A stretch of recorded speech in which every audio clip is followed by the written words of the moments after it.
Hello दोस्तों, स्वागत है आप सभी का आपके अपने यूट्यूब चैनल पर। दोस्तों, UP triple S C PET और वीडियो री एग्ज़ाम के लिए हिंदी का सबसे महत्वपूर्ण टॉपिक हिंदी वर्णमाला का पिछली क्लास में हमने आपको स्वर के बारे में बताया था।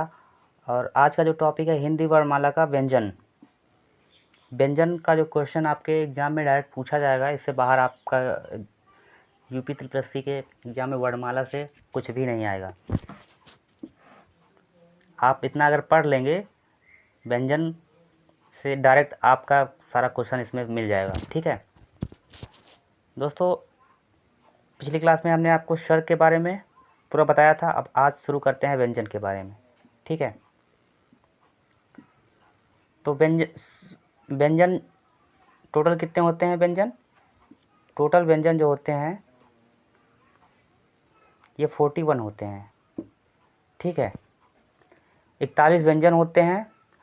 अब 41 व्यंजन में जो आपके एग्जाम में पूछ लिया था, स्पर्श व्यंजन क्या है, उद्यम या संघर्षी व्यंजन कौन कौन से हैं, तो आपको इसमें पहचानना रहेगा। और कितने होते हैं ये संख्या आपको याद रखनी है। ठीक है, तो स्पर्श व्यंजन जो होते हैं 27, टोटल 27 स्पर्श व्यंजन होते हैं। 27 का वर्ग से पा वर्ग तक ये स्पर्श व्यंजन हो गए। उसके बाद अड़ा और अड़ा भी इसमें शामिल है। अब देखते हैं यहाँ पे संघर्षी व्यंजन या उद्यम व्यंजन कौन से हैं। तो ये 4 होते हैं, छोटा सा, बड़ा सा, खष्टी सा, हा। ये आपके संघर्षी व्यंजन होते हैं। ठीक है, संघर्षी व्यंजन। बड़ा सा हिंदी की या ध्वनि, हिंदी की ये संस्कृत के तत्संग तथा अंग्रेजी अरबी भाषा के शहरों से उच्चारण स्थान तालु से होता है। और देखिए इसमें बड़ा सा हो गया, उसके बाद खष्टी सा, सा। हिंदी के सभी बोलियों से पहले ये विद्यमान होते हैं। उच्चारण स्थान दंत, ये भी आप शॉर्टकट में दिया गया है, आप इसका स्क्रीनशॉट ले लीजिए। ठीक है, हिंदी की बोलियों में ये ध्वनि नहीं है। ये बड़ा सा जो है हिंदी की बोलियों में ये ध्वनि नहीं होती है। सा, खष्टी सा क्या हो गया? यह ध्वनि केवल संस्कृत के तत्सम शब्दों में है। तत्सम शब्दों में है। अब हिंदी के सभी बोलियों में पहले से विद्यमान उच्चारण स्थान दंत ये है आपका छोटा सा, पहले से ही विद्यमान रहता है। लेकिन हिंदी की बोलियों में यह ध्वनि नहीं है। जैसे बड़ा सा आप कुछ कोई बोलते हैं, जैसे मान लीजिए शक्तिमान ही बोलना है, तो इसमें आप बड़ा सा थोड़ी ना बोलेंगे। शक्तिमान तो सा वो भी है, बड़ा सा है, छोटा सा, ये आपको आप कैसे उसमें करेंगे, तो ये वर्णों पर डिपेंड करता है। ठीक है, कौन सा वर्ड कहाँ पे यूज होगा। हिंदी की बोलियों में यह ध्वनि नहीं होती है, बड़ा सा। संस्कृत के तत्संग और अंग्रेजी अरबी भाषा के शब्दों में उच्चारण स्थान तालु होता है ये। ठीक है, अब आप केवल इतना आप जान लीजिए स्पर्श व्यंजन कौन है और संघर्षी व्यंजन कौन है। अब ये आपको ज़्यादा पढ़ने की आवश्यकता नहीं है, इसमें केवल इतना जानिए, छोटा सा, बड़ा सा और खष्टी सा, हा, ये आपके संघर्षी या ऊष्म व्यंजन है। अब अंतस्थ व्यंजन कौन से हैं? ये आप अंतस्थ व्यंजन आपके 4 हैं इसमें। ठीक है, अंतस्थ व्यंजन 4 हैं, या, रा, ला, वा। और इसमें या, वा,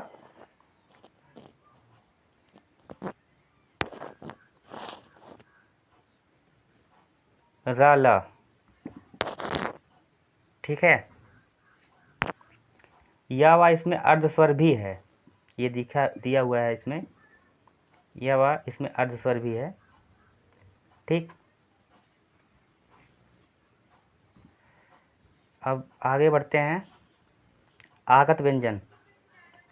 आगत व्यंजन जा के बाद जो पॉइंट हलंत लगा होता है, और फा के बाद जैसे हलंत लगा, जैसे फैजाबाद लिखा जाता है तो उसके नीचे फा के नीचे हलंत लगा होता है, या जा के नीचे हलंत लगा हुआ है तो ये आगत व्यंजन हो गए। आगत व्यंजन आपके 2 होते हैं, ठीक है। ये सब पॉइंट आपको नोट करने हैं और याद करना है, ठीक है।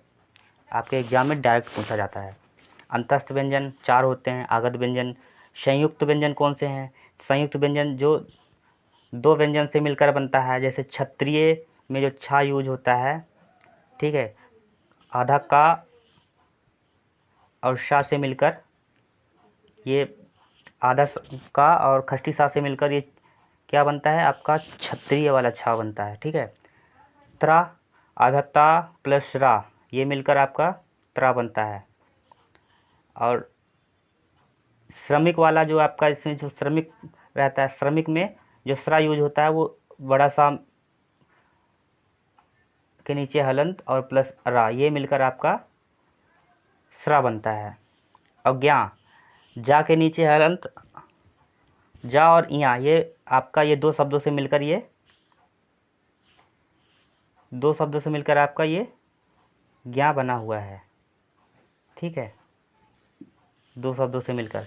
तो ये जो संयुक्त व्यंजन है ये भी बहुत इंपॉर्टेंट है। ये आपसे ऐसे डायरेक्ट पूछा रहेगा, आप संयुक्त व्यंजन में कौन कौन से शब्दों से मिलकर ये क्षत्रिय का जो छा बना हुआ है, या त्रा बना हुआ है, ज्ञा बना हुआ है, जा और यहाँ ये मिलकर, ठीक है। ये उसके नीचे आप ये भी बिंदु याद रखिएगा, ये का के नीचे जो हलंत लगा हुआ है थोड़ा छोटा सा प्लस खष्टी सा, तो ऑप्शन में दिया जाएगा खष्टी सा के स्थान पे अगर बड़ा सा दे दिया जाएगा तो वो गलत हो जाएगा ना, इसलिए आपको ये भी नोट करना है, आपको ध्यान रखना है। स्क्रीनशॉट लेके आप इसको ध्यान से देखिए, संयुक्त व्यंजन कैसे बनते हैं, क्षत्र, ज्ञा और श्रा, ठीक है। संयुक्त व्यंजन इंपॉर्टेंट है। आगत व्यंजन आपको पता ही है, जा के नीचे हलंत और फा के नीचे, जैसे फैजाबाद लिखा जाता है, ठीक है। अंतस्थ व्यंजन हो गया, अंतस्थ व्यंजन यारा लावा, ये 4 हैं, ठीक। और संघर्षी व्यंजन उष्म स्पर्श उष्म व्यंजन एक ही हैं, स्पर्श व्यंजन हो गया, अंतस्थ व्यंजन, आगत व्यंजन, संयुक्त व्यंजन, ठीक है। संयुक्त व्यंजन के लिए का उदाहरण आपको ऐसे ही पता है कि 4 हैं, इसमें 2। अब आप ऐसे ही सोचिए, 2 शब्दों से मिलकर जो संयुक्त का मतलब ही होता है 2 शब्दों से मिलकर जो व्यंजन बनता है उसे संयुक्त व्यंजन कहते हैं। और जो 4 हैं और ये चारों का आपको ये विकल्प जो सामने है ये आपको बिल्कुल याद होनी चाहिए, ठीक है।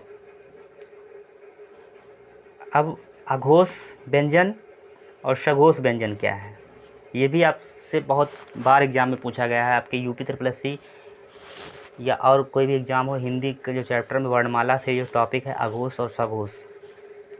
प्रत्येक वर्ग का प्रथम और द्वितीय वर्ण, प्रत्येक वर्ग का प्रथम और द्वितीय वर्ग तथा फा, बड़ा सा, फा और शा, फा, शा, खष्टी शा और शा, ये अघोष है।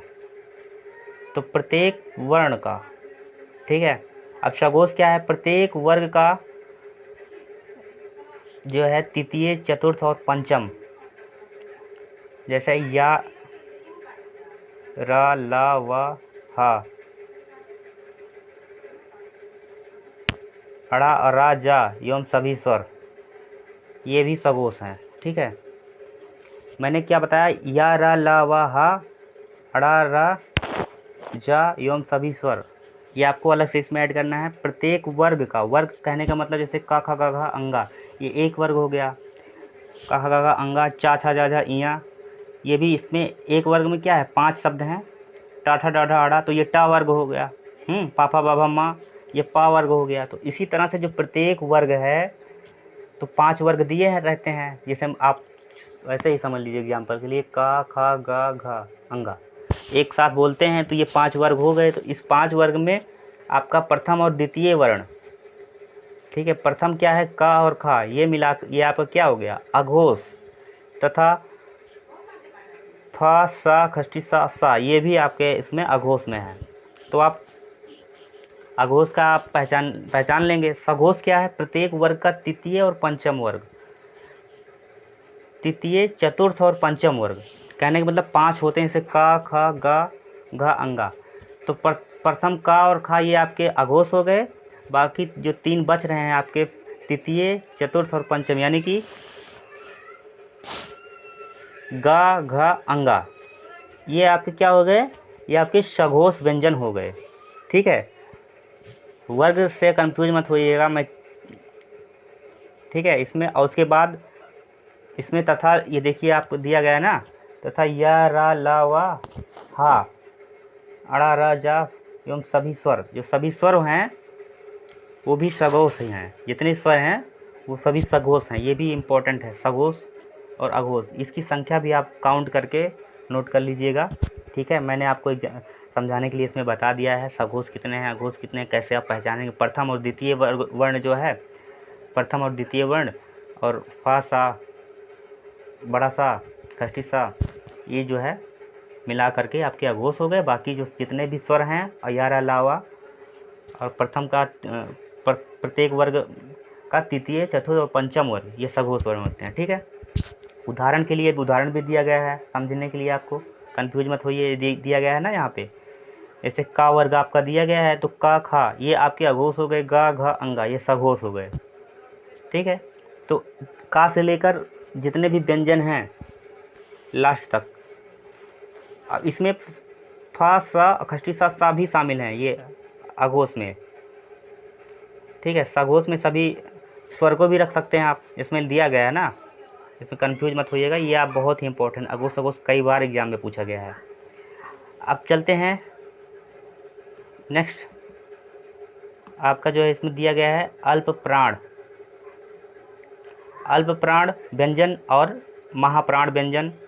ये भी बहुत कई बार पूछा गया। प्रत्येक वर्ग का प्रथम, तृतीय और पंचम यार अलावा, प्रत्येक वर्ग का प्रथम, तृतीय और पंचम यार अलावा ये आपके अल्प प्राण होते हैं, अल्प प्राण व्यंजन हैं। ठीक, ये आपके अल्प प्राण व्यंजन हैं।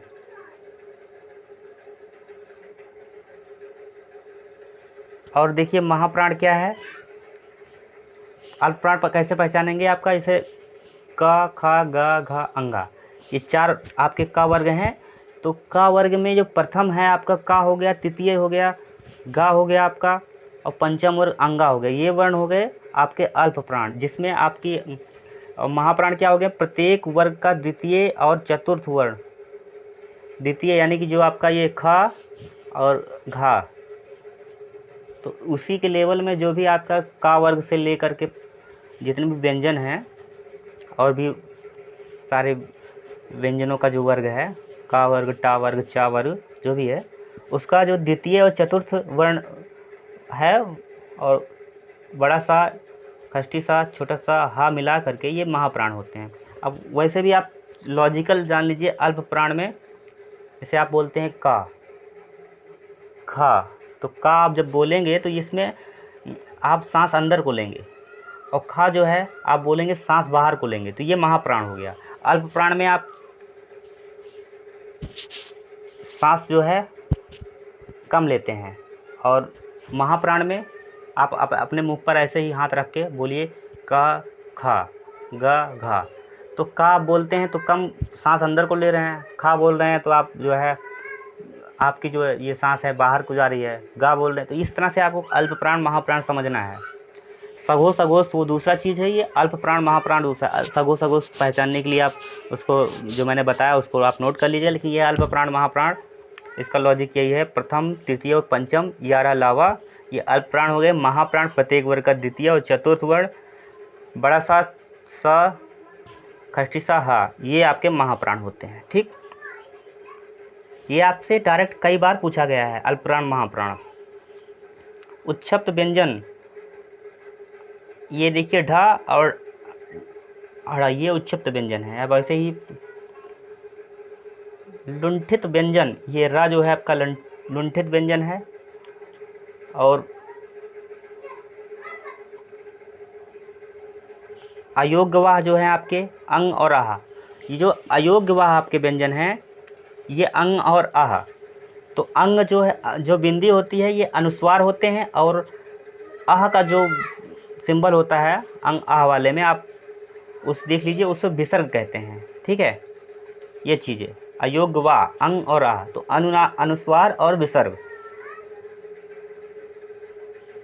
तो अनुस्वार शब्द ना नासिक ध्वनियाँ क्या कौन सी है, जो आपकी नाक में जाती हैं, ठीक है, जैसे अंगा, इया, अड़ा, ठीक है, ये आपकी नाक में जाती हैं, ये नासिक ध्वनियाँ होती हैं। आगत व्यंजन कौन से हैं, जैसे का, खा, गा, ये आपके आगत व्यंजन हो गए, का, खा, गा और जा और फा।